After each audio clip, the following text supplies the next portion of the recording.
This is a DIY parachute that I designed and built from scratch. It is extremely effective when it comes to slowing things down.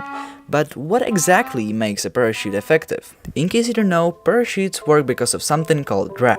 This force is created when the parachute expands while falling. That's because it catches a lot of air, and this force that pushes the air up creates a lot of air resistance, also known as drag. This force eventually cancels out the gravitational force and slows down the falling object to a safe descent speed. So basically, the more drag the parachute produces, it will slow down more effectively. And to increase this drag, we use something that's called reefing. You see, what a reefing does is that it takes the center of the parachute and pulls it down until it's like level with the other thread lines.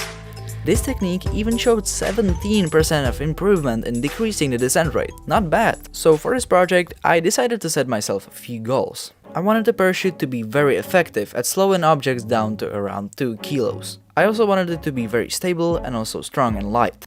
And finally, the most important part, I wanted to design everything on my own. So with these final goals in mind, I got to work. The first thing I decided to look for was the material. And trust me when I say that I just couldn't use any ordinary fabric. You see, when a parachute falls through the air, it could get some crazy speeds. And when it finally inflates, this sudden force could rip the weak fabric instantly. So after quite some research, I found a perfect fit. Ripstop nylon.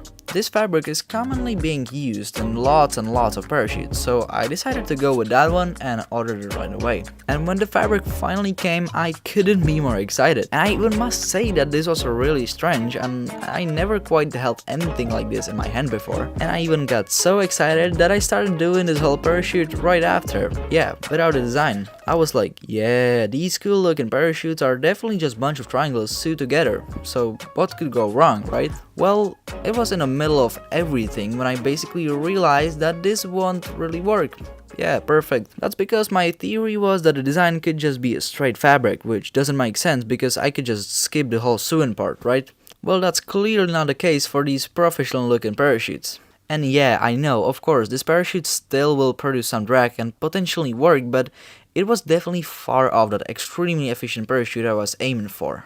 So I stopped what I was doing and I got to research. And honestly, I was a bit disappointed. A little bit at me, but mostly because I understood that these parachutes are no jokes and they are definitely not simple to make how I thought. You see, when designing a parachute, you have to think about a lot of things. The first and obvious is shape. We have round, rectangular, annular, cruciform and more. Each of these have different pros and cons, and after quite some thinking, I decided to go with a cruciform one. Not only the design has the biggest area, which means it will be more effective because it produces more drag, but it's proven to be extremely stable, which already kills 2 birds 1 stone in my goal list. Also, you may notice that some designs have this hole in the middle.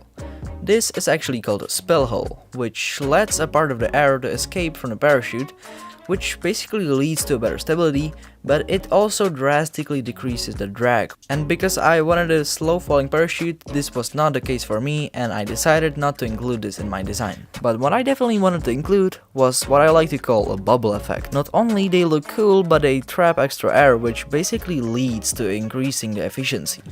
And I even think that these bubbles are pretty easy to make. Or are they?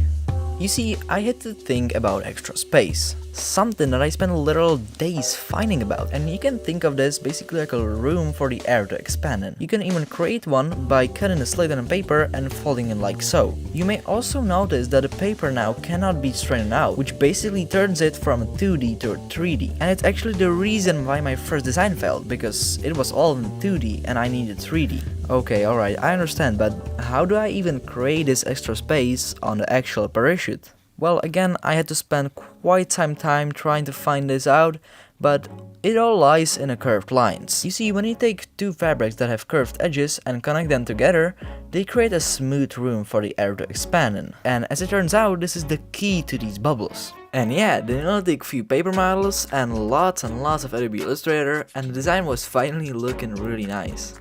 At this point of the project, I was feeling kinda proud of myself, because after weeks I had finally seen the design in front of me. And if you want to see my design in front of you too, I prepared a downloadable file where are all the details, layouts and instructions, so you can sew this whole parachute all by yourself at home. So if you are interested in that, please go to the first link in the description, I've got it all there. The next thing was obviously to build the parachute, and the first step here was to get the design on the fabric. For this part, I just blasted the design on the fabric with a projector, and I kind of find this funny, but it worked out just fine and was really good. The second step was to cut it, and then finally came the sewing, and oh boy, I gotta tell you, I did not expect this part to be so mentally hard. I mean, I spent around 24 hours sewing this parachute, and of course, I'm not gonna show you the whole process, because that's crazy, but I find the crazy part that I just built this in like 2 days, which means that I had to spend around 12 hours a day. I'm not sure how I did that, quite honestly, but yeah, nevertheless, the parachute was finally done. And at the time, I didn't really had anything how to test it, so I just decided to drop it out of my window.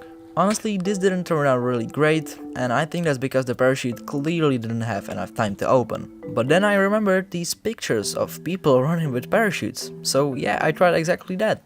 And it worked just perfectly. I finally saw the full thing open, and honestly, this was such a great feeling because I finally saw that the hard work I was putting into was finally paying off.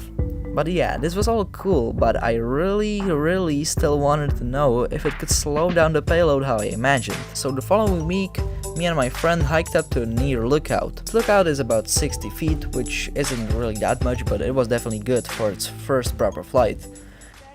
And oh man, it didn't open. I kinda assume that's because I folded the parachute before flight, and if you're wondering why I did that, it's because I wanted the parachute to open like at a safe distance, so it doesn't hit the lookout. So yeah, we tried again. It opens really nicely, and it's easy to see that it could slow down this payload with ease.